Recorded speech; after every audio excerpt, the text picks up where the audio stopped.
अगर तुम ये कहानी रात में सुन रहे हो तो बस आराम से लेट जाओ। ये कोई तेज कहानी नहीं है, ना ही इसमें कोई डर या ट्विस्ट है। ये एक शांत सी कहानी है जो धीरे धीरे आपको अच्छी नींद की तरफ ले जाएगी। अब अपने कानों में ईयरफोन्स लगा लो और कंबल को थोड़ा और अच्छे से ओढ़ लो। अपनी आंखें बंद कर लो और इस कहानी को महसूस करो। गांव की ठंड सिर्फ हवा का नाम नहीं होती, वो मिट्टी से निकलकर पैरों में घुस जाती है, धीरे धीरे घुटनों तक चढ़ती है और फिर सीधा दिल के पास जाकर बैठ जाती है। शहर में ठंड बस शरीर को छूती है, पर गांव में ठंड यादों को जगा देती है। ऐसी यादें जो आम दिनों में चुप रहती है लेकिन सर्दी की रातों में बिना पूछे बाहर आ जाती है। आसमान बिल्कुल साफ था, तारे इतने चमक रहे थे जैसे अंधेरी चादर पर किसी ने धीरे से रोशनी के दाग छिड़क दिए हो। हवा तेज नहीं थी, पर उसमें एक तीखी सी ठंडक थी जो चुपचाप कान और गर्दन के बीच अपनी जगह बना रही थी। गांव के एक पुराने आंगन में मिट्टी का चूल्हा जल रहा था, लकड़ी के जलने की आवाज, रात की खामोशी एक अजीब सा सुकून घुला रही थी। ये आवाज न शोर करती है न ध्यान मांगती है, बस बताती है कि जिंदगी अभी चल रही है। चूल्हे के पास एक आदमी बैठा था, उसका नाम हरी था। उम्र 30 के करीब, शहर में काम करता था। रोज सुबह भीड़, रोज शाम थकान और रात को नींद जो बस शरीर को मिलती थी, दिल को नहीं। कई सालों बाद वो अपने गांव लौटा था। कोई त्योहार नहीं था, कोई शादी नहीं थी, बस अचानक एक दिन उसे लगा कि अगर अभी नहीं गया तो शायद कभी नहीं जा पाऊंगा। हरी ने शॉल गले तक लपेट रखी थी, हाथ आंख के पास सेक रहा था, पर उसकी आंखें आंख को नहीं देख रही थी, वो किसी और जगह अटकी हुई थी। शायद किसी पुरानी सुबह में या किसी पुरानी शाम में। इस आंगन में कभी उसकी माँ बैठा करती थी, सुबह रोटियां सेकते वक्त, शाम को चाय बनाते हुए और रात को आंख के पास बैठकर बिना बोले ही समझ जाती थी कि उसका बेटा क्या सोच रहा है। माँ के होने से घर भरा हुआ लगता है और माँ के जाने के बाद घर वही रहता है, पर घरपन कहीं चला जाता है। आज माँ नहीं थी, हरी के पास एक और आदमी बैठा था, बाबा। गांव के सबसे बुजुर्ग लोगों में से एक।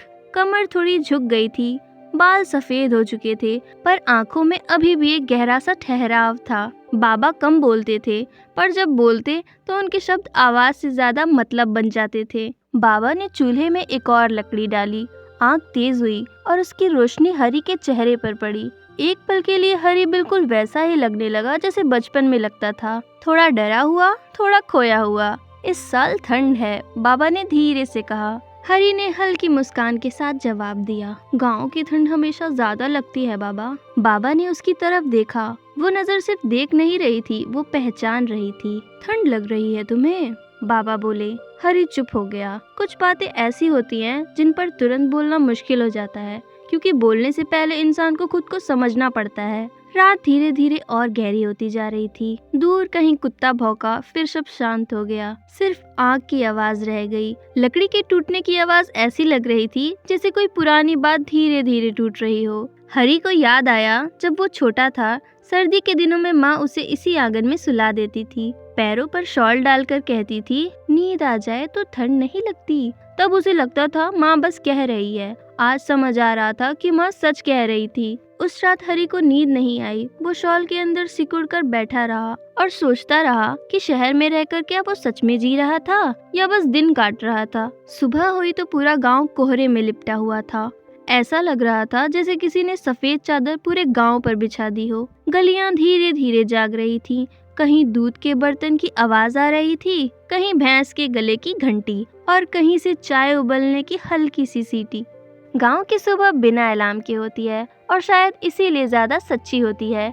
हरी बाहर निकला, पैर ठंडे थे पर मन हल्का लग रहा था।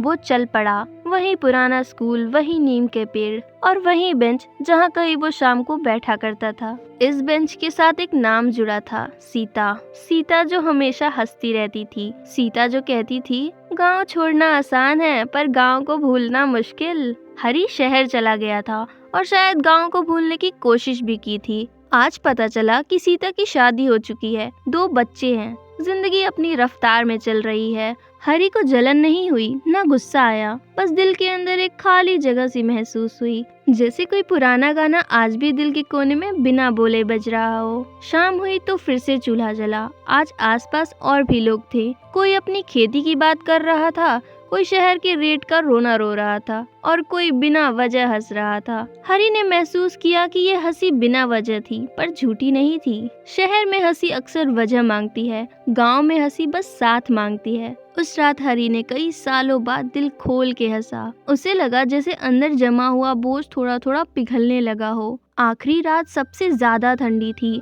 हवा तेज थी और आग भी ज्यादा तेज जल रही थी। बाबा ने पूछा, कल जा रहा है? हरी ने सिर हिला दिया, फिर थोड़ी देर चुप रहने के बाद बोला, इस बार सिर्फ पैसा कमाने के लिए नहीं जा रहा हूँ बाबा। बाबा मुस्कुरा दिए और बोले, गांव छोड़ना गलत नहीं, पर गांव को दिल से निकाल देना गलत होता है। हरी ने आग की तरफ देखा और पहली बार उसने महसूस किया कि आग सिर्फ ठंड नहीं भगा रही थी, बल्कि उसके अंदर जमा बर्फ को भी पिघला रही थी। सुबह हुई, सूरज निकला, कोहरा धीरे धीरे हटने लगा। हरी अपना बैग उठाकर चल पड़ा, पर इस बार वो खाली नहीं जा रहा था। गांव उसके साथ था, माँ की यादें उसके शॉल में बंधी थी और ठंड अब सिर्फ मौसम रह गई थी। अब इस कहानी को यहीं छोड़ देते हैं। बाकी जो बचा है वो शायद आज रात तुम्हारे सपनों में पूरा हो जाए।